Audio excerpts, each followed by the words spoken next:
First, how do we lead when it seems hopeless? We lead by recentering the basis of our hope. Despair comes from focusing our eyes on what we can do. Hope comes from refocusing our eyes on who God is and what He wants to do. Hope is recovered when we remember this. If God is passionate about getting it done, then He is also responsible for getting it done. For the disciples that Jesus raised up to lead the early church, this was a difficult lesson to learn.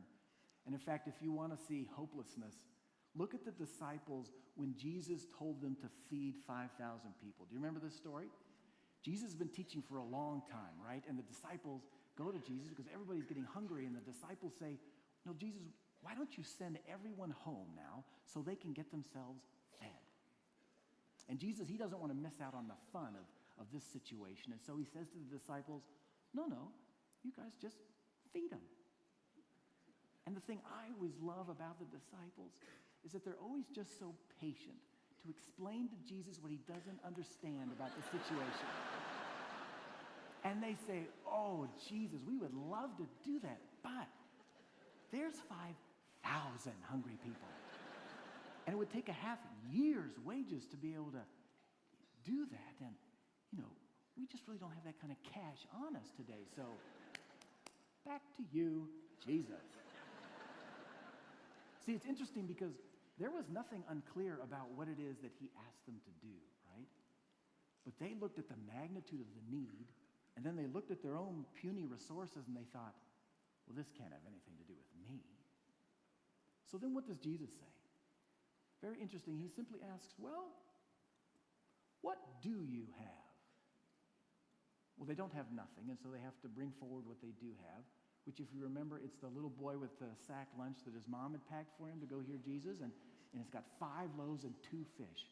And this is then presented as the corporate resources that are going to meet the massive need.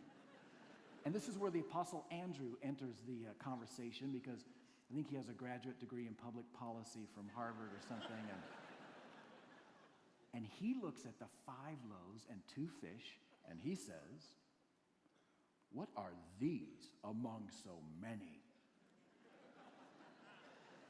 See, this would be me, honestly, because I went to college and I took a math course, and you've got 5,000 hungry people and 5 loaves and 2 fish, and frankly, if you were as sophisticated as I am, and if you understood the deeper sociological roots of the situation, you'd see there's really nothing for us to do but to sit in the paralysis of despair.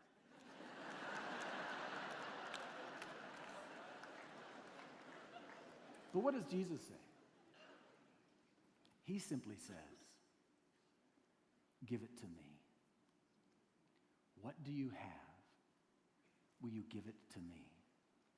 And in that moment, Jesus takes responsibility for the miracle and proceeds to feed 5,000 people to overflowing.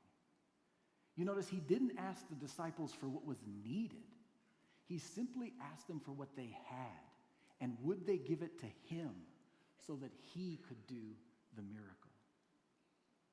If God is passionate about getting it done, He is also responsible for getting it done.